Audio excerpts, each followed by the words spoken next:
नोइना निकल जाओ मेरा शांति निकेतन से अभी। इस पर सिर्फ तुलसी हाक है। परी एक कोने में खड़ी है। उसकी आंखों में अभी भी वही शौक है जो उसने कुछ पल पहले महसूस किया था। उसका चेहरा सफेद पड़ चुका है और उसकी सांसों की रफ्तार तेज है। उसे यकीन ही नहीं हो रहा कि जिस औरत पर कभी उसने भरोसा किया था, जिससे उसने कभी अपने दिल की बातें शेयर की थी, वही आज इतने बड़े झूठ और साजिश के साथ सबके सामने खड़ी है। उसके दिमाग में बस एक ही सवाल घूम रहा है, क्यों? क्यों किसी ने इतना बड़ा नाटक किया? क्यों किसी ने इस घर के भरोसे के साथ खेलने की हिम्मत की? हॉल के बीच नोइना खड़ी है। कुछ वक्त पहले तक उसका चेहरा कॉन्फिडेंट हुआ करता था। उसकी आंखों में एक अजीब सा यकीन होता था, जैसे उसे पता हो कि सब कुछ उसके कंट्रोल में है। लेकिन आज वो सब गायब है। आज उसकी नजरें झुकी हुई हैं। उसका चेहरा पहले से ज्यादा थका हुआ लग रहा है, जैसे सच का बोझ उस पर अचानक टूट कर गिरा हो। उसे खुद समझ आ गया है कि आज सच का दिन है और आज कोई भी बहाना उसे बचाने वाला नहीं। तुलसी धीरे धीरे उसके पास आती है। उसके कदम भारी हैं, लेकिन उसकी आंखों में एक अजीब सी शांति है। ये शांति गुस्से की नहीं, बल्कि उस दर्द की है जो इंसान को बहुत कुछ सहने के बाद मिलती है। तुलसी के चेहरे पर न चिल्लाहट है, न गुस्सा, बस एक गहरा सा दर्द है और एक सच को सामने लाने की हिम्मत। तुलसी नोइना के बिल्कुल सामने खड़ी हो जाती है। कुछ पल तक वो बस उसे देखती रहती है। हॉल में खड़े सब लोग सांस रोककर उस पल को देख रहे हैं। फिर तुलसी की आवाज खामोशी को तोड़ती है। वो पूछती है कि क्या सच को छुपाने के लिए कोई इंसान इतनी हद तक गिर सकता है? उसकी आवाज तेज नहीं है, लेकिन हर लफ्ज इतना गहरा है कि हॉल में खड़े हर इंसान को महसूस हो रहा है कि ये सवाल सिर्फ नोइना से नहीं, बल्कि उस सच से है जो सालों तक छुपा रहा। नोइना चुप रहती है। उसके पास कोई जवाब नहीं। उसके होंठ हिलते हैं जैसे वो कुछ कहना चाहती हो, लेकिन अल्फाज उसका साथ नहीं देते। तुलसी फिर धीरे से हॉल में खड़े लोगों की तरफ मुड़ती है। वो कहती है कि अगर आज सच सबके सामने खड़ा है, तो इसका सबसे बड़ा कारण गौतम है। अगर उसने सच छुपाने की जगह हिम्मत करके आकर सब कुछ बता दिया, तो वो उसकी परवरिश का नतीजा है। तुलसी कहते हुए रुक जाती है, जैसे उसे अपनी माँ की बातें याद आ गई हों। उसकी आंखों में कुछ पल के लिए पुरानी यादें चमक जाती हैं। वो कहती है कि उसकी माँ हमेशा कहा करती थी कि सच एक बीज की तरह होता है। तुम चाहे उसे कितनी भी गहराई में दबा दो, चाहे उस पर कितनी भी मिट्टी डाल दो, एक ना एक दिन उसके अंदर से सच का अंकुरा निकल ही आता है। और जब वो अंकुरा निकलता है, तो फिर उसे कोई रोक नहीं सकता। तुलसी फिर नोइना की तरफ देखकर कहती है कि आज वही अंकुरा सबके सामने फूट चुका है और आज सच को छुपाने का कोई रास्ता नहीं बचा।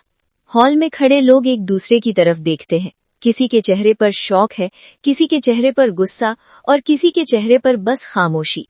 परी की आंखों में आंसू आ चुके हैं। उसे लग रहा है जैसे उसकी दुनिया का एक हिस्सा टूट गया हो। तुलसी फिर नोइना की तरफ मुड़ती है। उसकी नजर नोइना के हाथों पर पड़ती है। वो याद दिलाती है कि एक दिन नोइना ने खुद कहा था कि 6 साल से उसके हाथ में तुलसी के नाम की कोई अंगूठी नहीं है।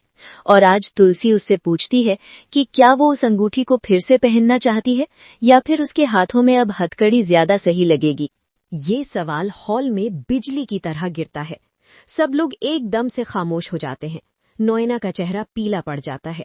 उसकी आंखों में डर साफ दिखाई देने लगता है। उसे शायद पहली बार एहसास हो रहा है कि जो खेल उसने शुरू किया था, उसका अंजाम अब उसके कंट्रोल में नहीं है। इस पल के बाद लगता है जैसे हवेली की दीवारें भी सांस रोककर खड़ी हों। सबको लग रहा है कि आज सिर्फ एक सच सामने नहीं आया, बल्कि सालों से चले आ रहे भरोसे का इम्तिहान भी हो गया है। इसी बीच कहानी का एक और पहलू सामने आता है। हवेली के एक अलग कमरे में मिहिर और तुलसी अकेले बैठकर बात कर रहे हैं। बाहर के हॉल का माहौल अब भी भारी है, लेकिन इस कमरे में एक अलग सी खामोशी है। मिहिर थोड़ा थका हुआ लग रहा है। उसके चेहरे पर सालों का बोझ नजर आ रहा है। वो तुलसी की तरफ देखकर कहता है कि कभी कभी उसे लगता है कि कुछ लोगों के जाने से जिंदगी थोड़ी आसान हो सकती है। वो धीरे से कहता है कि शायद मिताली के बिना वो दोनों पहले से ज्यादा खुश रह सकते हैं। तुलसी उसकी बात सुनती है, लेकिन तुरंत जवाब नहीं देती। उसकी आंखों में एक गहरा दर्द है। वो धीरे से कहती है कि उसने हमेशा एक ही वादा किया था कि वो अपने परिवार के हर रिश्ते को संभाल कर रखेगी, लेकिन आज उसे लग रहा है जैसे हर रिश्ता उसके हाथों से फिसल गया हो। वो मिहिर से पूछती है कि क्या सच में वो दोनों अपनी जिम्मेदारी निभाने में कहीं न कहीं फेल हो गए। उसकी आवाज में एक माँ का दर्द है, एक पत्नी की थकान है और एक बहू की चिंता है। मिहिर कुछ पल तक चुप रहता है। कभी कभी सच का जवाब देना सबसे मुश्किल होता है। तुलसी की आंखों में आंसू आ जाते हैं, लेकिन वो तुरंत अपने आंसू पोंछ लेती है। उसके चेहरे पर एक नया संकल्प नजर आता है। वो कहती है कि चाहे कुछ भी हो जाए, वो अपने बच्चों की जिंदगी को टूटने नहीं देगी। तभी अचानक एक आवाज सुनाई देती है। दूर से कोई जोर से पुकारता है, मसी। ये आवाज हवेली के हॉल से आती है और तुलसी और मिहिर दोनों एकदम से उस तरफ देखते हैं, जैसे कहानी का एक नया मोड़ उनका इंतजार कर रहा हो। इसी वक्त हवेली के आंगन में बिल्कुल अलग माहौल चल रहा है। होली का त्योहार है। रंग और गुलाल हवा में उड़ रहे हैं। बच्चे पिचकारियों के साथ दौड़ रहे हैं। हंसी की आवाज पूरे आंगन में गूंज रही है। अंगद अपने बच्चों के साथ खड़ा है और उन्हें संभालने की कोशिश कर रहा है। वो बार बार कह रहा है कि धीरे खेलो, वरना कोई गिर जाएगा। तभी अक्षय उसके पास आता है और एक अजीब सी शिकायत करता है। वो कहता है कि उसकी 3 बहनें हैं और वो इतनी बातें करती हैं कि कभी कभी उसे समझ ही नहीं आता क्या करे। फिर वो मासूमियत से कहता है कि उसे भी एक भाई चाहिए। अंगद उसकी बात सुनकर हंस पड़ता है। वो उसके हाथ में एक बलून दे देता है और कहता है कि फिलहाल के लिए ये बलून ले जाओ और अपनी बहनों को रंग से भिगो कर आओ। बच्चे फिर से दौड़ने लगते हैं और आंगन में रंग उड़ने लगते हैं। अंगद फिर वृंदा की तरफ देखता है और उसके पास चला जाता है। दोनों एक दूसरे को रंग लगाते हैं और हंसने लगते हैं। लेकिन आंगन के एक कोने में मिताली खड़ी सब देख रही है। उसके चेहरे पर मुस्कान नहीं है, उसकी आंखों में जलन है। उसे अंगद और वृंदा की ये नजदीकियां बिल्कुल पसंद नहीं आ रही।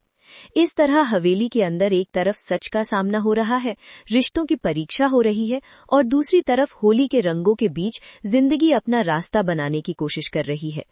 तुलसी के दिल में एक ही सवाल घूम रहा है, क्या सच का ये अंकुर अब परिवार को जोड़ पाएगा या फिर ये और ज्यादा दरारें ले आएगा? शांति निकेतन की कहानी अब एक नए मोड़ पर खड़ी है। सच सामने आ चुका है। अब देखना ये है कि क्या रिश्तों में फिर से भरोसा वापस आ पाएगा या फिर ये सच एक और तूफान की शुरुआत बन जाएगा। परी की आंखों में आंसू हैं, क्योंकि जिस इंसान को उसने कभी अपना माना था, वही आज उसके भरोसे को तोड़ चुका है। तुलसी अब भी नैना के सामने खड़ी है। उसकी आंखों में गुस्सा नहीं, बल्कि एक गहरी निराशा है। उसे शायद सबसे ज्यादा दर्द इस बात का है कि घर के ही किसी सदस्य ने परिवार के विश्वास के साथ खेल किया। तभी अचानक हॉल के बाहर से एक तेज आवाज गूंजती है, मासी। सबकी नजरें एक साथ दरवाजे की तरफ मुड़ जाती हैं। कुछ ही पलों में एक शख्स तेजी से अंदर आता है और इसके हाथ में कुछ ऐसे सबूत होते हैं जो पूरे मामले को और भी उलझा देते हैं। अब सवाल ये उठने लगा है कि क्या नैना इस साजिश में अकेली थी या फिर इस कहानी में कोई और भी शामिल है।